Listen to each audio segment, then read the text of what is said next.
Bakıda ənənəvi olaraq SSR-nin əməkdar ustası Abbas Ağalarovun xatirəsinə həsr olunmuş gənclər arasında beynəlxalq turnir keçirilib. Yarışda Hindistan, Özbəkistan, Qazaxıstan, Gürcüstan, Rusiya və Azərbaycan milli komandası 25 idmançı ilə təmsil olunurdu.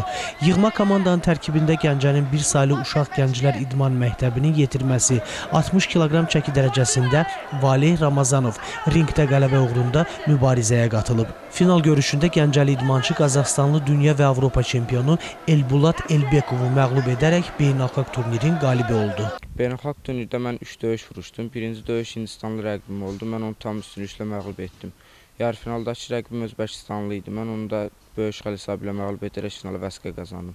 Finaldakı rəqibim Qazaxstanlı oldu. O da dünya çempionu olmuşdu. Döyüş, yəni rəqibim çox güclü idi. Ona baxmayaraq mən bu yarışda çempion oldum.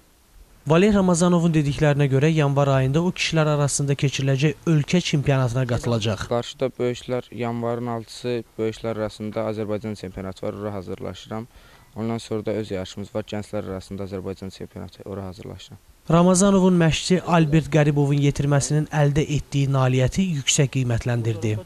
Final mərhələsində deməli Valeh Ramazanov Qazaxıstanın ən güclü idmançısı, Avropa dünya birinciliyinin qalibi olunmuş bir idmançı idi. Azərbaycanın bir nömrəli boksçusunu yarı finalda məğlub etmişdi.